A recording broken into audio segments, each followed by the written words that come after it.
Now, there are a lot of things that I'm not an expert on. The difference between me and a lot of other people is I'm going to tell you up front, like, hey, I may not be the person that can help you with this thing that you're looking for help in. I may not be the right person for that. But in terms of actually starting and growing a commercial cleaning business, I can definitely help you with that. But here's the thing. In this video, I'm not going to sell you anything. I'm not going to offer you anything. I'm actually getting ready to tell you that I'm actually taking some things away. If this is your first time seeing me, my name is Marcus Crockett. This is Clean Things Solutions, where we take all of the guesswork out of how to start and grow your commercial cleaning business. If you get value out of anything that I'm going to tell you in this video, make sure you hit the like and subscribe button. And if you're already subscribed, make sure you hit the notification bell, scroll down, click all so you can see all of the new content that's coming out. But with that said, let's get into it. Yes, it's true. I'm actually getting ready to take something away, but we'll get to that in a minute. But this video is about how to run a successful cleaning business. And I'm going to show you how I run my business from my perspective. This is how I do things. Okay, so how do I run my cleaning business? My cleaning business is ran, a little bit different than other people, right? I don't typically go after really, really large accounts. I have a lot of small accounts. Yes, we do have some big accounts, but we have some small accounts. Now, small accounts, we may do those, one time a week, and the square footage on those are anywhere from, 1,200 up to maybe 2,500 square feet. I consider those to be pretty small accounts. Those take about an hour to do. I have so many of those, a lot of those. Now, I built my business on really going after those. Now, you'll have other people who say, no, we don't want any of those. We want really large accounts. And there's really no right or wrong way. There are pros and cons to doing things the way that I do it. And there's pros and cons of doing things the way that, some other people do it if they want to attack bigger accounts. I don't want to play the guessing game, so I'm going to give you the pros and cons up front. The pros and cons of doing things the way that I do it, having a lot of small accounts, here goes the cons. The cons are there are a lot of different buildings that you got to go to, a lot of different sets of keys, a lot of alarm codes, and a lot of decision makers. So that can mean that you're dealing with a lot of different emails. But here's the pro. None of my accounts can really hurt me because it takes so many of them. I have to lose so many of those accounts for it really to make a difference, for it to really, really hurt me. Versus, the bigger accounts. Obviously, there's one or two decision makers and you don't have to go to as many places. But if you lose one of those accounts, it can really hurt. So it just depends on where you are, what type of person you are, how you want to run your business. But for me, these are the accounts that I typically take. This is kind of how I set my business up to go after those. There's no right or wrong way, but this is how I do things. So how do I even get to the point where I'm consistently getting in the faces of these decision makers? And it boils down to this: cold calling. Cold calling works the best for me.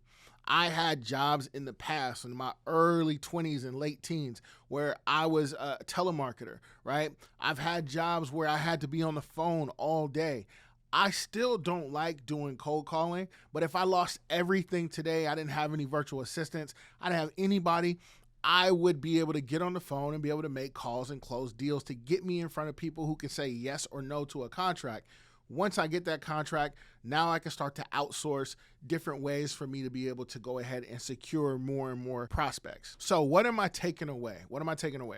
Up for like a year, almost a year and a half, I was offering to let people skip the line. Don't worry about all the other stuff. Don't worry about getting on the phone, knocking on doors. You can go ahead and pay me and I will get you in front of a decision maker, and all you have to do is close the account. Easy, right? I did this for a year. A lot of people have success, but I'm pulling back. I'm deciding that I'm not really going to take it away, but I'm going to make it so that it's so uncomfortable for most people to do, because I really want people to be able to learn what they're doing, learn the business, learn to go out. It's still available, but you can't just buy. It's not a la carte. You have to buy them in bulk, right? And I know that most people aren't going to be willing to do that, and I'm okay with it. That means that all of my people can come back, focus on what we're doing, focus on us building, so that we can offer more services later on down the line. So once I actually get my walkthrough and we go through the whole process of, doing everything that it takes to win an account during the walkthrough phase, one of the things that I'm really big on, not just myself, but also with other people in my company, we're really big on customer service. How is the customer experience? Whether or not we still have an account, whether we lose an account, or whether we just let an account go. Last week, and I'll see if I can attach the email, this is one of my oldest accounts. I've had this at one of my oldest independent accounts, because remember, I started with a franchise. It's one of my oldest accounts. I just sent them an email, told them we're terminating services. And it's not that we don't have a good relationship with the decision makers. It's just, there are new people that are coming in, there are changes that are being made. And this account, the way that it's lined up right now, just no longer fits what it is that we're looking for. But here's the thing. So this past Sunday, I stopped into the account, double checking on some things, and it just so happens that the main lady, and I've met with her maybe 2 or 3 times throughout the time we've had this account, but I've always met with her, the person under her. It's not her secretary, but it's the actual decision. She's like the facility manager. I always met with her, and we have a really good relationship. But when I met with the head lady, she looked like she almost wanted to cry. We've been there so long. She's like, Marcus, I feel like we're getting fired. Like, is there anything that we could have done? So I'm going to put together an email. I don't know. We may still end up keeping the account. But a lot of things are going to have to change just so we can get back to the flow of how things used to be, if we even decide to keep the account at all. So customer service is always really big in my company. Make sure that I drive that point home. Make sure that you have great customer service, because a missed toilet, a missed trash can, whatever the case is, those things can all be fixed. But if you have really bad customer service, then the likelihood people aren't going to want to deal with you. And remember, I've always said, like, my business, we like doing business with people who like doing business with us. And if you have a bad attitude, if your customer service isn't right, people aren't going to want to do business with you. So that's one of the things that I hold really, really high in my business, is making sure that we have absolutely best, top-notch customer service. Now, even with that said, customer service is only going to get you so far. It's only gotten us so far. There are other things that need to take place while you're servicing these accounts that's going to let you keep these accounts, right? And that boils down to, your quality. How are your quality checks? First off, do you have good cleaners that are in there and they're going around, they're doing all the things that they're supposed to do? Do you have a good manager? A manager goes in and makes sure that anything that's going on with the cleaners, that they're taken care of, that their problems are solved, that all their time cards are turned in. If they have any complaints or any concerns, it's an open door policy, but the door begins with the manager and they work their way up to us. And then after all of that's said and done, what about the inspector? So the manager's there to keep the employees accountable, but the inspector's there to make sure that the manager is holding the employees accountable by making sure that they're doing all of their work. So once we send our inspectors in, the inspectors are making sure everything was done. Was the alarm code turned on when you got there? Was the door locked? Is the place being dusted? When's the last time that the vents in the bathroom were dusted? And all of this stuff is notated, is documented on the technology that we use, because that way we can see the results of everything once it's been submitted. Now, it's one thing to make sure the accounts are good and the accounts are taken care of. And in this business, for us, right, for my business, it's always been one of those things where, if we're not hearing from the customers, then everything must be good. There are no problems. But you still want to put in place some sort of system, some sort of reminder that you're checking on your customers, whether it's every month or every quarter, every 6 months.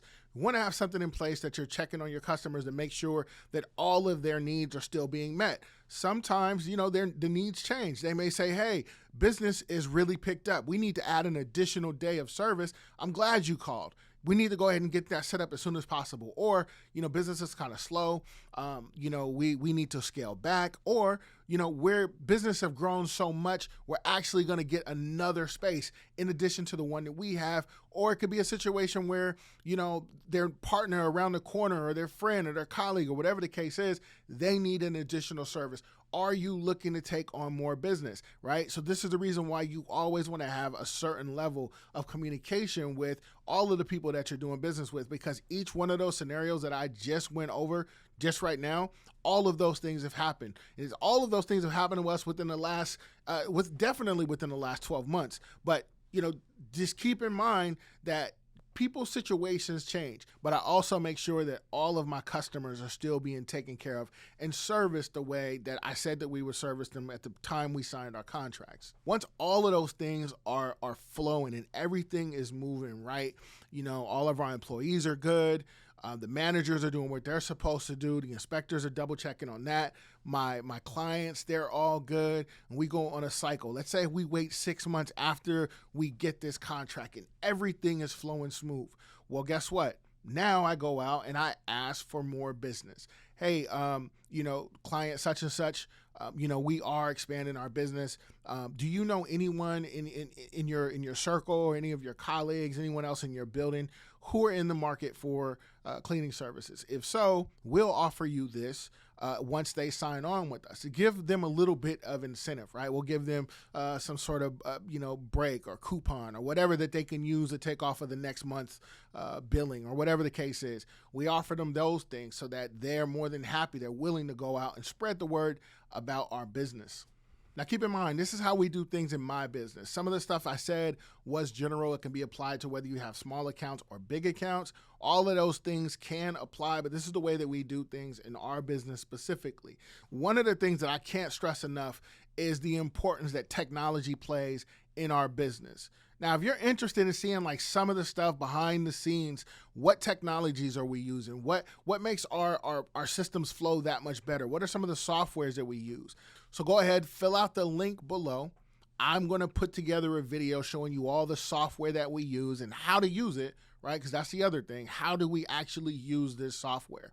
If you're interested in it, cool. If not, cool. It's not going to cost you any money, but I will go ahead and build it out for the people who are actually interested in seeing some of the software that we use to make our business flow just that much more smooth. I didn't mean to rhyme there, but I did. But yeah, guys, that's it for today's video. Like I say, in the game of business, spectators only watch, hustlers get into the game so they can win. Guys, I'm always dropping jewels, but the only way to be in position to pick them up, you got to like, comment, and subscribe. Once again, my name is Marcus Crockett. I'll catch you in the next one. Peace.